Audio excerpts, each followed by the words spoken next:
Current ఛార్జీలు వాస్తవంగా నేను రాగానే తగ్గిస్తాను అన్న చంద్రబాబు గారు రాగానే 2 సార్లు 3 సార్లు పెంచేశారు.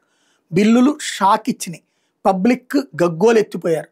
అదంతా జగన్ పాపమేనంటూ కవర్ చేసుకొచ్చే ప్రయత్నం నీచపత్రిక, నీచాతి నీచపత్రిక, ఈనాడు, ఆంధ్రజ్యోతి కలిపి రాసిని వాళ్ళ అనుకూల మీడియా కూడా పెద్ద ఎత్తున చర్చలు చేశారు. ఆ తర్వాత అప్పట్లో ఎలక్ట్రిసిటీ రెగ్యులేటరీ కమిషన్ రూ. 10 ఇది ఒక రూపాయో పావలానో పెంచుకోండి అంటే ఇంకో పావలా ఎక్కువ పెంచారు. అంటే ఇది ఉజ్జాయింపుగా చెప్తున్నా. అలా పెంచారంటూ మేము చెప్పిన దానికంటే ఎందుకు ఎక్కువ పెంచారని నిలదీస్తే అది అడ్జస్ట్ చేద్దాంలేండి అన్నారు. ఆ అడ్జస్ట్ చేసి నెక్స్ట్ మీరు బిల్లులు తగ్గించి చూపించండి, వాళ్ళ డబ్బులు వాళ్ళు వెనక్కి ఇవ్వండి అని చెప్పేసి ఈ ఎలక్ట్రిసిటీ రెగ్యులేటరీ కమిషన్ ఆదేశించింది.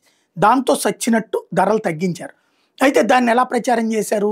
అబ్బే మేము విద్యుత్ సంస్కరణ చేసేసాం, బాగు చేసేసాం, స్ట్రీమ్ లైన్ చేసేసాం, అందుకని కరెంటు తక్కువకి వచ్చింది, అందుకని కరెంట్ ఛార్జీలు తగ్గిస్తున్నామని చెప్పారు. కానీ ప్రజల నుండి ఎంత వసూలు చేయాలో చెప్పినా వినకుండా అంతకంటే ఎక్కువ బలవంతంగా పిండేశారు.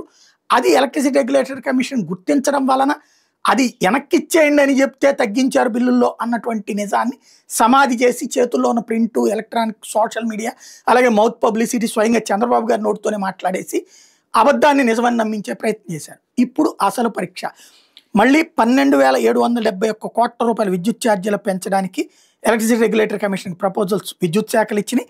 ఇప్పుడు నవంబర్ 18వ తారీఖున కర్నూలులో దీనికి సంబంధించిన సమావేశం ఉంది. మరి ధరలు పెంచుకోమని చెప్పి అనుమతిస్తే ధరలు పెంచుతారా? ఇది పెంచకుండా ఉండాలంటే ఏం చేయాలి? ప్రభుత్వం ఆ డబ్బులు పెట్టుకుంటాననాలి. ఏం చేస్తో చూడాలి.